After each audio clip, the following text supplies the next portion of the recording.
අද වීඩියෝ එක තුළින් මම කතා කරන්නේ සැබෑ ආදරය මොකක්ද කියන එක පිළිබඳව. අපි හැමෝගෙම ජීවිතවලට ආදරය කියන බැඳීම නොයෙක් විදිහට එකතු වෙනවා. සමහර වෙලාවට ඒ බැඳීම අපිව ජීවත් කරනවා. තවත් සමහර අවස්ථාවල ඒ බැඳීම නිසාම අපේ ජීවිත දුකෙන් කනගාටුවෙන් එහෙමත් නැත්නම් මරණයෙන් නතර වෙනවා.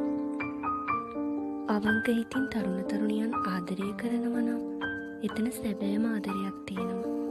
විනෝදයට ආදරය කරලා තරුණ තරුණියන්ගේ සිත් මුලා කරන ආදරය කවදාවත් සැබෑ ආදරයක් වෙන්නේ නැහැ. ඒ ආදරය තුළින් එකිනෙකා රවටා ගැනීමක් පමණයි වෙන්නේ.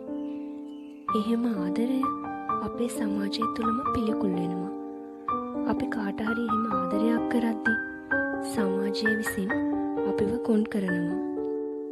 කෙනෙක් විනෝදයට ආදරය කළාම ඒ ආදරයම දවසක වෛරයට පත් වෙනවා. එහෙම පත් වෙන අවස්ථා බොහෝමයක් සමාජය තුළ දකින්න පුළුවන්. ඉතින් මෙහෙම තව කෙනෙක්ගේ ආදරය සෙල්ලමකට ගත්තම ඒ කෙනාටත් අනිවාර්යෙන්ම දවසක රැවටීමක් ලැබෙනවාමයි. Taman ආදරය කරන කෙනා වෙන කෙනෙක් ළඟට යනවා නම් ඒකට ඉඩ දෙන්න. මොකද ඔබ කෙනෙක්ට සැබෑවටම ආදරය කළා නම් ඒ කෙනා තව කෙනෙක් ළඟ සතුටින් ඉන්නව බලන්න පුළුවන් වෙන්න ඕනි. මගේ කියලා අල්ලගෙන අනිකාගේ සතුට නිදහස නැති කරනවා නම් එතනත් සැබෑම ආදරයක් නෑ. ඒ නිසා යන අයට යන්න දෙන්න. ආදරයේදී ලබා ගැනීමට වඩා පරිත්‍යාග කරලා ඒ ආදරයේදී බලලා සතුටු වෙන එක වටිනවා.